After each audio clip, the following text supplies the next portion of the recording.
Good morning, and let me share something with you that might genuinely come as a surprise.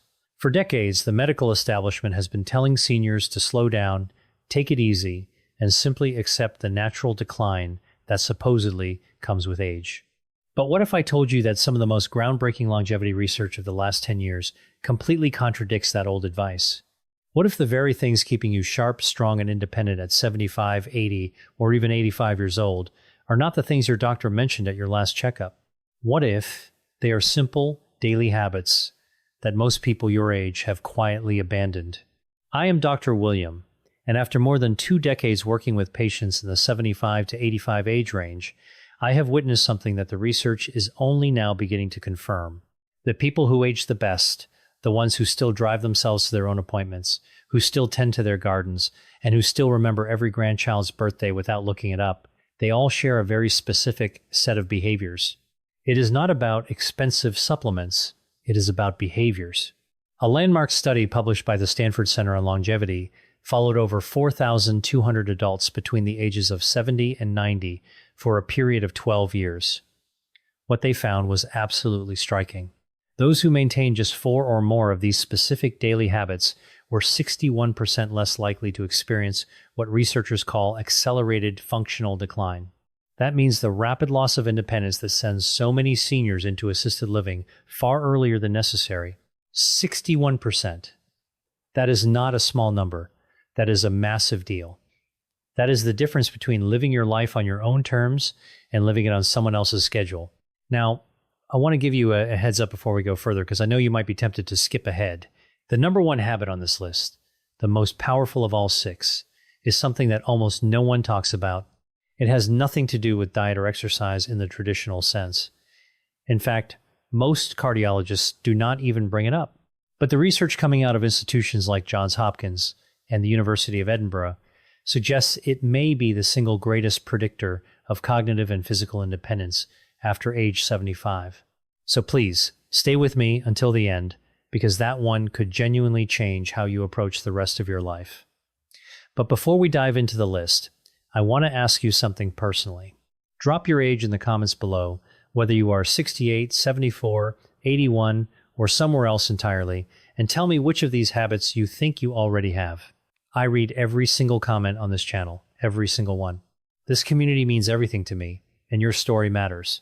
So leave it down there, and let us have a real conversation.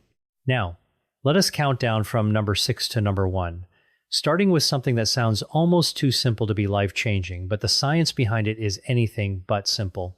Number 6, drinking water strategically, not just casually. Here is what most people get wrong about hydration after 75. They think it works the same way it did at 45, but it absolutely does not. After the age of 70, your kidneys lose approximately 40% of their filtering efficiency. Your body's thirst signals become significantly blunted, meaning you genuinely stop feeling thirsty even when you are severely dehydrated. And your blood's ability to carry oxygen and nutrients to your muscles and brain drops miserably with every percentage point of fluid you lose. Think of your bloodstream like a river delivery system. When that river runs low, the delivery trucks slow down, packages get lost, and the whole operation starts breaking down. That is exactly what chronic mild dehydration does to the aging body. Research from the European Journal of Nutrition involving 3,500 adults over the age of 70 found that those who maintain consistent daily hydration above 1.8 liters showed a 38% lower rate of urinary tract infections. They also saw a 29% reduction in falls because dehydration dramatically impairs balance and reaction time. Furthermore, they showed significantly better scores on short-term memory tests. The brain is approximately 75% water. Even a 2% drop in hydration causes measurable cognitive impairment at any age. But after 75, that effect is amplified because your brain's compensatory mechanisms are already working harder just to maintain baseline function. Here is the key that makes this a habit for truly exceptional seniors. They do not just drink water when they happen to remember. They drink 12 to 16 ounces first thing in the morning, before coffee, before breakfast, or before anything else. This is because the body loses fluid overnight through breathing and minor perspiration. And after 75, your overnight fluid deficit is typically 30% higher than it was in midlife. Then, they drink a small glass with every meal and one in the mid-afternoon. The synergy tip here is critical. Pair your morning water with a small amount of sodium. I do not mean standard table salt, but a pinch of high-quality sea salt or an electrolyte tablet. Because after 75, your kidneys have more difficulty retaining sodium. And without it, plain water simply passes through your system without being fully absorbed into your cells where it is actually needed. Margaret, an 81-year-old from Boise, Idaho, came to see me complaining of afternoon brain fog, dizziness when standing, and what she described as feeling like her thinking was wrapped in cotton. She was not dehydrated in any dramatic sense, but she was chronically and mildly underhydrated. We made one change: strategic hydration timed correctly with a small electrolyte addition in the morning. 6 weeks later, she told me it felt like someone had cleaned the windows of her mind. Her balance improved, and her afternoon fatigue decreased significantly. One habit, life-changing results. Number 5, resistance-based movement at least twice per week. I need to be very clear about something here because I see this misunderstood constantly. When I say resistance movement, I am not talking about going to a gym and lifting heavy weights. I am talking about any movement that asks your muscles to work against a force. That could be a resistance band, a light dumbbell, a wall push-up, or even carrying groceries with intention. The distinction matters enormously after 75 because of a process called anabolic resistance. Let me explain what that means. Anabolic resistance is the reduced ability of aging muscle cells to respond to protein and exercise stimulation. In practical terms, it means that after 75, your body needs more signal and more intentional resistance to maintain the same amount of muscle that a 50-year-old would maintain with half the effort. Your muscles are not lazy, they are simply harder to reach. And if you do not reach them consistently, they begin a process called sarcopenia. This is the progressive loss of muscle mass and strength, which research from the Mayo Clinic has linked to a 47% increased risk of falls. It also leads to a 53% higher likelihood of being unable to perform basic daily tasks within 5 years and a dramatically shortened overall lifespan. A study from Tufts University followed adults aged 75 to 85 who began twice-weekly resistance training.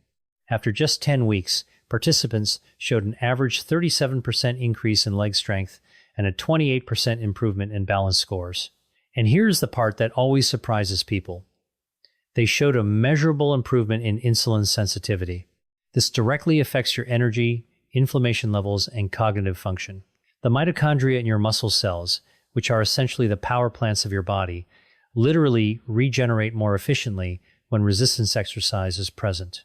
You are not just building muscle, you are rebuilding the energy infrastructure of your entire body. The practical prescription is simple. Try for 2 to 3 sessions per week, 20 to 30 minutes each, focusing on the large muscle groups like legs, hips, and back. Resistance bands are ideal for seniors because they provide progressive resistance without joint impact. Here is the synergy tip. Perform your resistance session within 30 minutes of consuming 25 to 30 grams of protein. Because after 75, the anabolic window, which is the period during which your muscles can most efficiently absorb protein for repair, is shorter and less forgiving than in younger adults. Timing is not optional at your age. It is essential. Number 4, maintaining a consistent and purposeful sleep schedule. Before I continue, if this video is giving you value, and if you are learning something you wish someone had told you years ago, please take 1 second right now and click that subscribe button. And if you know someone between 70 and 90 who deserves to hear this information, share this video with them today. I say this because this channel exists for one reason: to give seniors the science-backed truth that far too many medical appointments never have time to cover. Now, back to sleep, because this one is far more complex than simply going to bed early. After the age of 75, your circadian rhythm, which is your body's internal 24-hour clock, begins to shift and critically weaken. Your brain produces roughly 70% less melatonin than it did at age 30. Your slow wave sleep, which is the deepest and most physically restorative phase, decreases by up to 80% from what it was in your 30s. This is the phase during which human growth hormone is released. That is the hormone responsible for cellular repair, immune function, and muscle maintenance. And here is what most people do not realize. Poor sleep after 75 is not just about feeling tired. A study from the University of California, Berkeley, found that adults over 70 with disrupted sleep patterns showed a 68% higher accumulation of amyloid plaques in the brain. Those are the same plaques associated with Alzheimer's disease. The seniors who do this exceptionally well do not just sleep more, they sleep consistently. They go to bed within the same 30-minute window every night. They wake up at the same time every morning, including weekends. They keep their bedroom cool, between 65 and 68 degrees Fahrenheit. This is because body temperature regulation during sleep becomes less efficient after 75, and a cooler environment supports the deep sleep your brain desperately needs. They avoid screens for 60 minutes before bed, not just because of blue light, but because mental stimulation keeps the prefrontal cortex active. This can delay sleep onset by an average of 47 minutes in adults over 70, according to research from Harvard Medical School. The synergy tip is this: pair your consistent sleep schedule with 10 minutes of slow, diaphragmatic breathing before bed. This activates the parasympathetic nervous system, which is your body's rest and repair mode. Research shows it reduces nighttime cortisol levels by up to 22%, making it significantly easier to reach and sustain slow-wave sleep in aging adults. Number 3, eating protein in a deliberate and distributed pattern. This is where I see the most dangerous misconception among seniors, and it genuinely concerns me as a physician. The idea that you need less protein as you age is not just wrong, it may be one of the most harmful pieces of nutritional folklore ever passed down. The truth is the exact opposite. After 75, due to the anabolic resistance I mentioned earlier, your body actually requires 50 to 75% more dietary protein per pound of body weight than a healthy 30-year-old. This is needed just to achieve the same muscle maintenance effect, yet most seniors I see are eating half the protein they need. This often happens because appetite decreases with age, and high-carbohydrate foods feel easier to prepare and consume. Research published in the American Journal of Clinical Nutrition involving over 2,700 adults aged 70 to 85 found something important. Those who consumed at least 1.2 grams of protein per kilogram of body weight daily, distributed across 3 or more meals, maintained significantly more muscle mass. They also had 41% lower rates of hospitalization due to fall-related injuries. Furthermore, they showed markedly better immune responses to common infections like influenza and pneumonia. Think of protein like the bricks your body uses to rebuild itself overnight. Every night while you sleep, your body tears down old, damaged tissue and replaces it with new tissue. Without enough bricks, meaning without enough protein, the reconstruction is incomplete. Over months and years, this structural deficit becomes catastrophic. The practical approach is this: aim for 25 to 35 grams of protein at each of your 3 main meals. This is approximately 4 to 5 ounces of chicken, fish, eggs, Greek yogurt, or legumes per meal.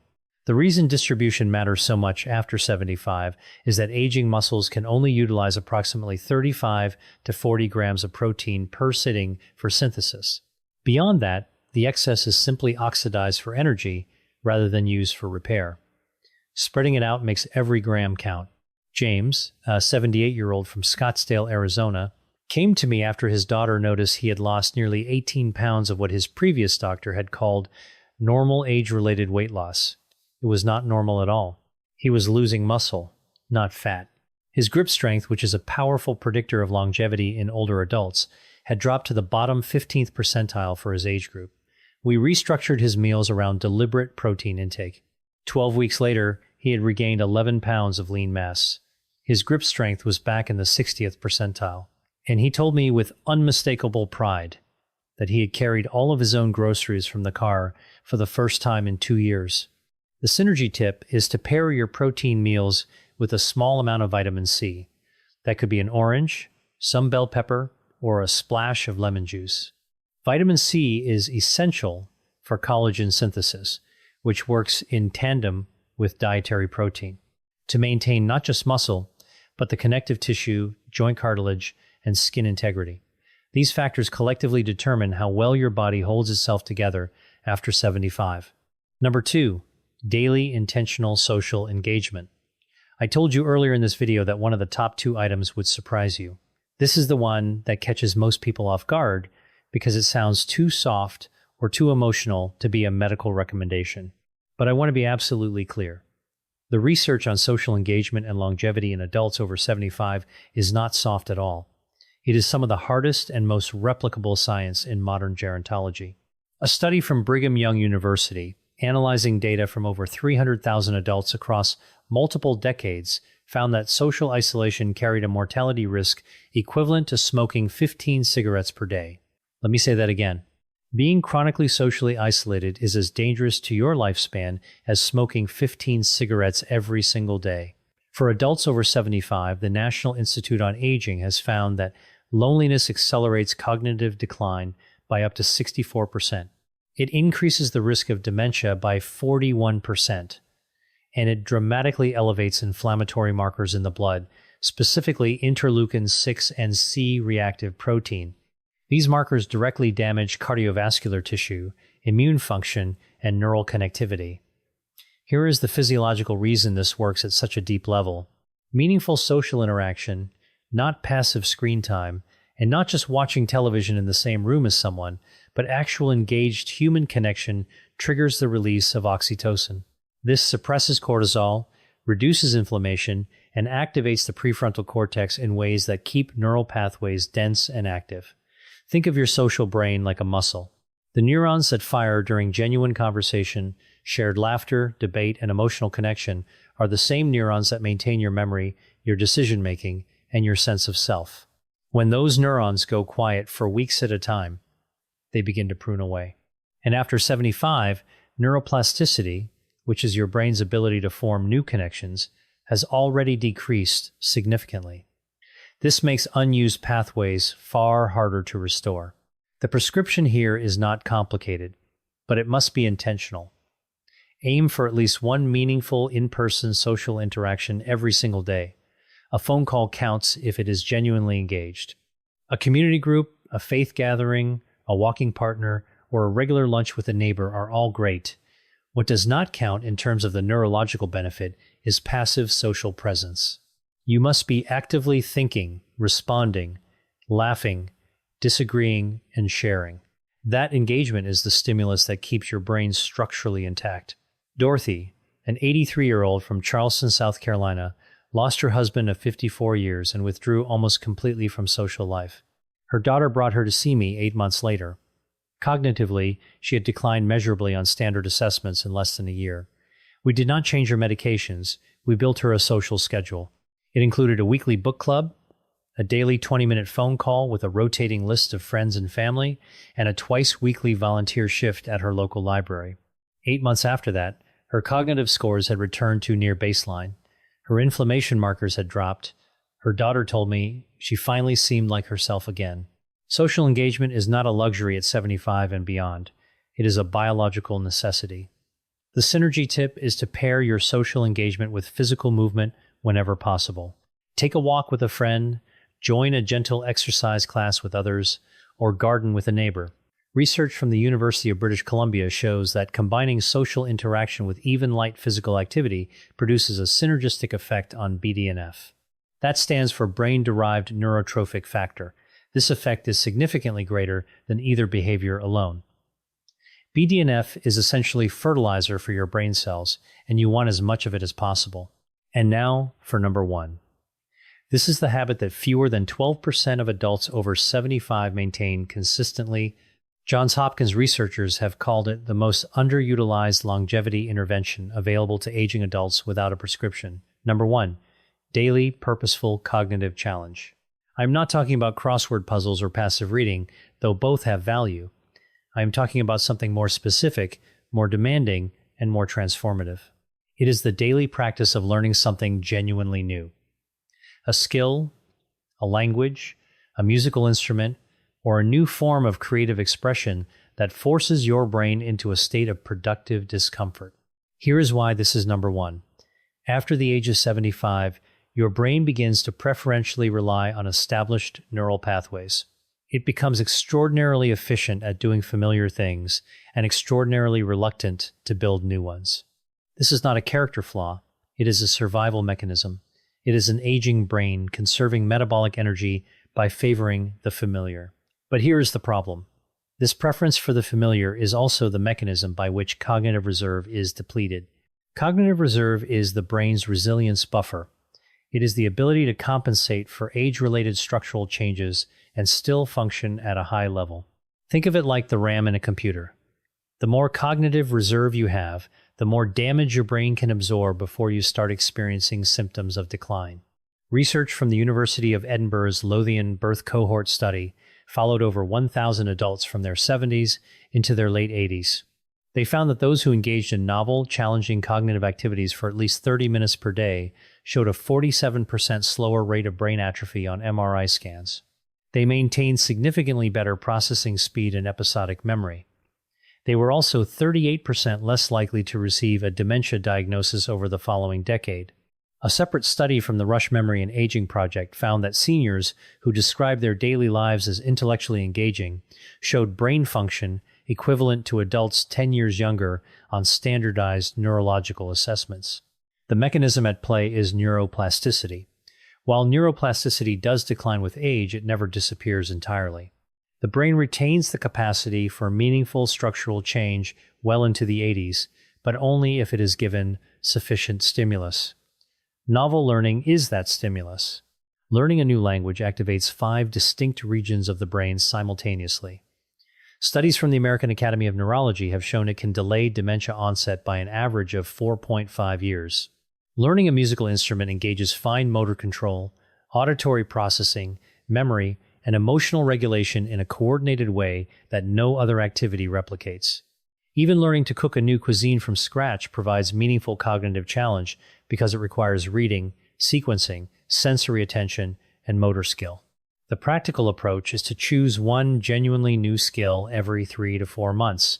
Spend at least 20 to 30 minutes per day actively learning it. The key word is actively. Watching someone else play guitar on YouTube is not learning guitar. Sitting with an instrument in your hands and struggling through a chord progression is. The struggle, that productive discomfort, is where the neurological benefit lives. It is the cognitive equivalent of resistance training. The resistance is the whole point. Robert, a 79-year-old from Portland, Oregon, retired from a 40-year career as a civil engineer. By his own description, he spent the first 3 years of retirement doing very little that truly challenged his mind. He came to see me after noticing increasing difficulty recalling names and following complex conversations. His MRI showed age-appropriate changes, nothing alarming, but his cognitive reserve scores were lower than I would have liked. I gave him one prescription: pick something he had always wanted to learn and do it every day. He chose oil painting, something he had never done in his life. He was terrible at first, and he will be the first to tell you that. 18 months later, he had completed 23 paintings and joined a local art group, which addressed habit number 2 simultaneously. His follow-up cognitive assessments showed improvement in 3 of 5 measured domains.